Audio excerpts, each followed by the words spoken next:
안녕하세요. 배낭여행자 민입니다. 이번에는 여행 경비를 줄이는 방법, 꿀팁에 대해서 한번 얘기를 해보려고 합니다.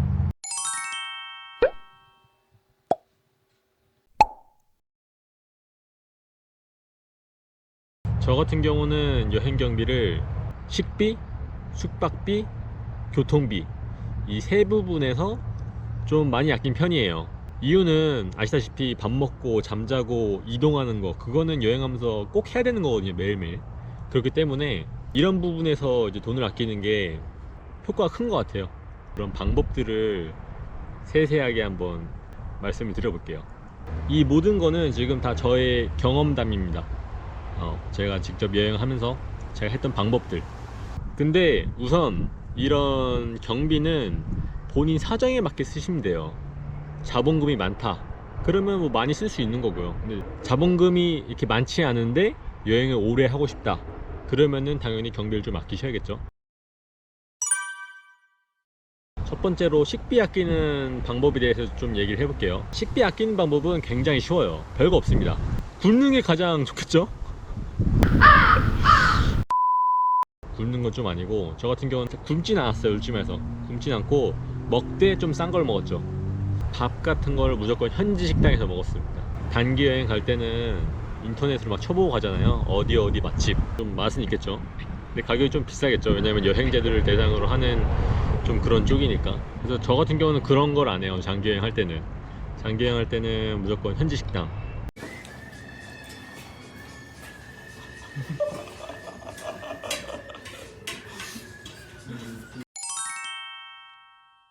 갔다가 그냥 현지인이 엄청 많다.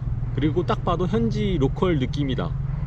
그러면은, 그렇게 사람 많은 데는 아시다시피 이유가 있단 말이에요. 그런데 갑니다.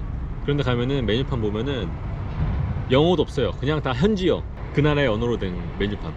그래서 내가 이거 뭘 시킨지도 몰라. 그분한테 대화를 해도 뭐 관광객을 대상으로 한 사람도 아니고, 그래서 영어를 잘 못하세요. 그래서 그냥 메뉴판 보고 뭐 첫 번째 거 시키던가 그게, 왜냐면 그게 시그니처 메뉴던가 베이직이잖아요 그게. 그러던가, 아니면은 좀 주변에 옆 테이블 보고 저 괜찮겠다 그러면은 그냥 찍어버리는 거죠. 저거 달라고. 저게 뭐냐, 바디랭귀지를 하는 거예요. 이런 식으로 메뉴랑 이렇게 음식을 찝어보면은 메뉴판에서 이거다 이런 식으로 막 찝어주던가 할 거예요. 가격은 이 정도고. 그러니까 이런 게 참 저는 재밌어요. 내가 뭘 시켰는지도 모르고 뭐가 나올지도 모르고 그리고 또 맛이 또 어떨지도 모르고, 참 재밌는 것 같아요, 이런 여행 방식이. 더군다나 참 이런 걸 선호하는 게 좀 진짜 현지의 맛? 현지의 맛을 느낄 수가 있다는 거. 너무 관광객들이 많은 가는 데는 현지 맛보다는 살짝 좀 변질이 됐잖아요. 좀 더 관광객을 대상으로, 외국인들 대상으로 맞추는 경향이 살짝 있는데, 이런 현지인들이 많이 가는 곳은 진짜 그 나라 현지의 맛을 좀 느끼기 참 좋죠. 식비 아끼는 방법은 딴 것보다는 현지 음식집에 가서 밥을 먹는다. 그게 가장 추구하는 편이고요. 그런 데는 좀 가격도 싸요. 여행객들 대상으로 하는 데가 아니니까 가격도 좀 저렴합니다. 저렴하거나 아니면 뭐 합리적인 가격이겠죠. 저는 외국 나가서 한식은 정말 안 먹어요. 잘 안 먹어요. 아시다시피 그 나라의 음식이 아니기 때문에 그냥 맛을 좀 따라 한 거죠. 오리지널도 아니고 맛을 좀 따라한 맛. 그래서 우리는 그 맛을 아니까 딱 먹자마자 느끼는 거죠. 이게 아닌데? 따라한 맛이네. 그냥 맛도 별로 없고 가격은 대신 더 비싸고, 현지 음식보다 훨씬 더.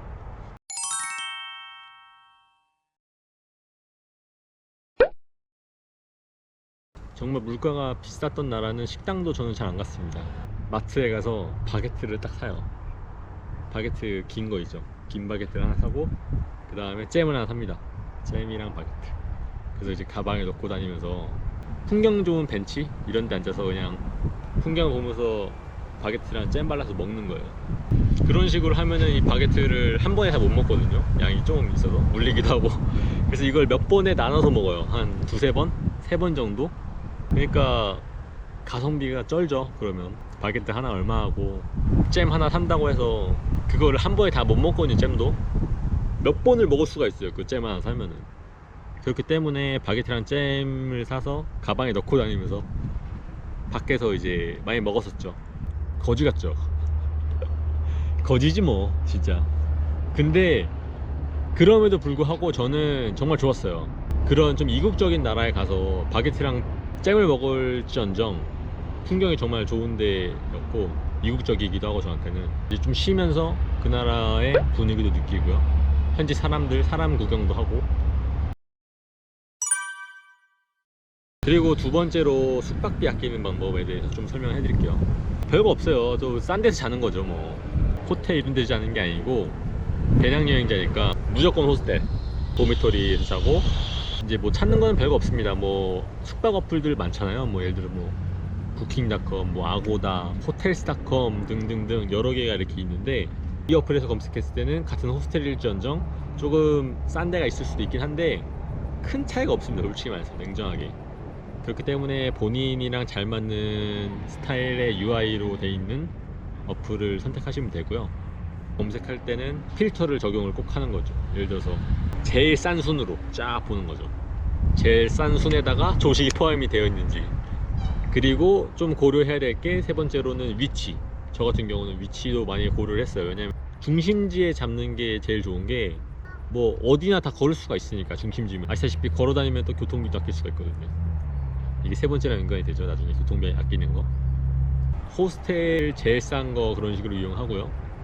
그런 게 아니면은 카우치 서핑이라는 거를 또 이용할 수가 있어요. 카우치 서핑이 뭐냐면은 좀 배낭여행객들을 위한 커뮤니티 같은 거거든요. 사이트고 커뮤니티 같은 건데, 쉽게 말해서 숙박업소가 아니고요. 숙박업소에다가 돈을 내고 자고 그런 게 아니고 현지인 집에 가서 자는 거예요. 현지인 집에서. 그렇기 때문에 일단은 돈을 내진 않고요. 제로 공짜고요. 장단점이 당연히 있는데 가장 큰 장점들은 뭐냐면은 현지인 집에 자기 때문에 현지 그 나라의 가정집에 방문을 하는 거고, 현지인 친구를 사귈 수 있는 거, 이게 좀 굉장히 크죠. 현지인 친구 만나는 거. 현지 음식도 경험해 볼 수도 있어요. 그 친구가 해줄 수도 있거든요. 가끔가다. 호스트에 따라 다르긴 한데 음식도 좀 해주기도 하고요. 하여튼 그런 식으로 현지 문화를 좀 느끼고 배우기 참 좋죠. 이 나라에 대해서 궁금한 거 있으면은 물어보기도 편하고, 이런 것들이 가장 큰 장점이고요. 단점도 당연히 있죠. 뭐 치안 문제도 당연히 있고, 알고 보니까 갔는데 게이였다던가 그런 경우도 있고요. 하여튼 저는 세계 여행 하면서 카우치 서핑 같은 경우는 좀 자주 이용한 편이에요. 나름 한 18번은 했을 거예요. 제가 하고 싶은 나라, 하고 싶은 도시에서는 무조건 다 됐어요. 100% 성공률. 그래서 이 나중에 이 카우치 서핑 관련해서도 영상을 따로 올릴게요. 장단점과 어떻게 하면은 100%로 다 성공을 했는지. 그 덕분에 저는 북미 여행할 때 캐나다, 미국은 아시다시피 정말 물가가 비싸잖아요. 그런 데서는 호스텔 제일 싼 데도 한 2만원, 3만원 해요. 1박에. 근데 저 같은 경우는 돈을 한 번도 안 냈습니다. 뉴욕 빼고는 나머지 다 카우치 서핑 해가지고 숙박비로 낸 적 한 번도 없어요.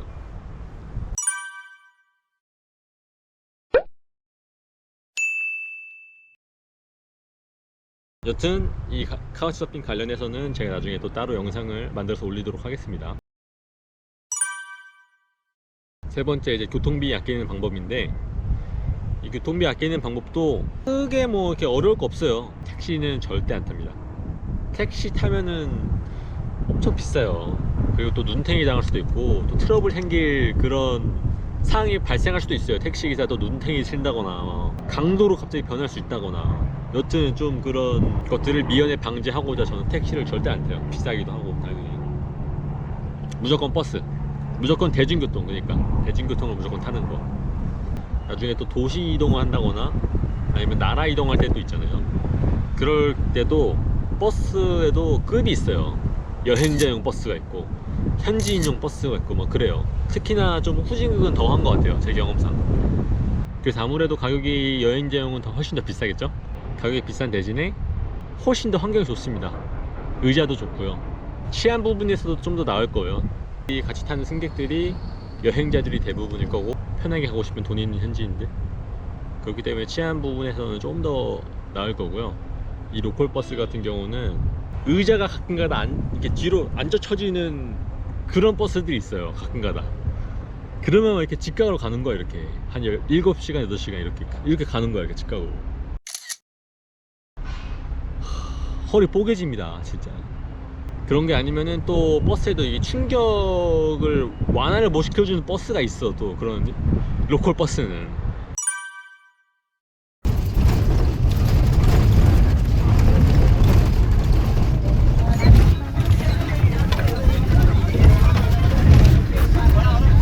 그럼 또 허리 작살납니다. 그리고 또 도난 위험도 있을 수가 있어요. 왜냐면은 이 로컬 버스 같은 경우는 목적지까지 한 번에 가는 게 아니고 이 목적지 가면서 중간중간에 이렇게 쓰는 경우가 좀 있더라고요. 많이들 쓰더라고요. 로컬 버스다 보니까. 그렇기 때문에 예를 들어서 저는 이제 여기서부터 여기 한 7시간 걸린다. 너무 오래 걸리니까 자버리는 거예요. 근데 이 로컬 버스가 중간중간 쓰잖아요. 그러면서 현지인들이 가끔가다 여행자가 자는 걸 보고 가방 같은 거 그냥 가지고 내려버려요. 그럼 못 찾죠. 누가 가져간지 모르는 거예요. 갑자기 눈 떴는데 없어지고. 그런 상황이 발생합니다. 대신에 여행자용 버스 같은 경우는 목적지부터 목적지까지 한 번에 간다거나 아니면 뭐 중간에 휴게소를 들리긴 할 텐데 그때는 저도 뭐 같이 나갈 거니까요. 그래서 짐을 잘 잃어버리지 않죠. 한 번에 가니까 다이렉트로. 그렇기 때문에 그런 소매치기 부분에 대해서 대비를 좀 해줘야 돼요. 그 막 돈 몇 푼 아끼려고 로컬 버스 탔다가 중요한 물품들 다 잊어버리고 하면은 멘탈 나가죠. 진짜 사진도 날아갈 수도 있고 여태까지 찍은 것들 그런 것처럼 굉장히 크리티컬하죠. 그렇기 때문에 로컬 버스 탈 때는 그런 부분에 대해서 조심을 하고 대비를 해야 됩니다. 진짜 안타깝지만은 여행하면서는 항상 좀 이 적당한 긴장감이 필요해요. 경계심이 필요하고 긴장감을 놓는 순간 그때 당하는 거예요. 진짜 그때 당해요.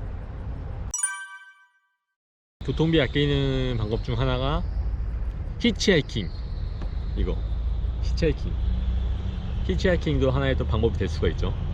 히치하이킹이 뭐냐면은 그냥 도로에 서가지고 엄지를 이제 세워가지고 차를 잡는 거예요. 지나가는 차들 도로에 서가지고. 영화에서 많이 보셨죠. 이걸 히치하이킹이라고 하고, 저 같은 경우는 남미 대륙에 이제 남극 바로 위에 파타고니아라는 지역이 있어요. 파타고니아. 거기가 이제 칠레랑 아르헨티나랑 이제 겹쳐 있는 곳인데 물가가 굉장히 비싸요. 그쪽에 물가가 진짜 세. 그래서 그쪽에서는 저는 이제 히치하이킹으로 해서 여행을 했거든요. 이거 관련해서 또 할 말이 엄청 많아요. 히치하이킹도. 이것도 장단점이 정말 뚜렷합니다. 장점은 교통비가 안 들고요, 일단. 그리고 현지 사람 또 만날 수가 있고요. 단점은 또 치안에 있어서 문제가 될 수가 있죠. 충분히.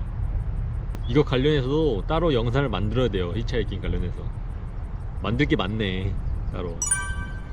이런 식으로 식비, 교통비, 숙박비 이 세 부분에서 아끼는 게 가장 중요하다고 봅니다. 저는 매일매일 하는 거니까요. 밥 먹고 잠자고 이동하는 것들은 여행하면서 저는 말씀드렸던 이런 방식으로 했었고요. 현지 여행을 좀 했었죠. 현지인들과 부대 끼고 밥 먹고 좋았어요. 그런 것들이 그 나라 갔으니까 그 나라에 대해서 현지 사람들은 뭘 먹고 살고 어떻게 살고 뭘 타고 이동하고 직접 느껴보는 거죠. 그게 여행이라고 생각해요. 제 개인적인 견해로는. 여튼 이런 식으로 여행 경비를 많이 아꼈었어요. 이번 영상은 여기까지고요. 여행 경비 아끼는 방법 제가 세계 여행하면서 실제 경험한 것들이라서 좀 도움이 되셨으면 좋겠네요. 조금이라도 도움이 되셨으면 구독과 좋아요 부탁드리겠습니다. 그러면 또 다음 영상으로 찾아뵐게요. 감사합니다.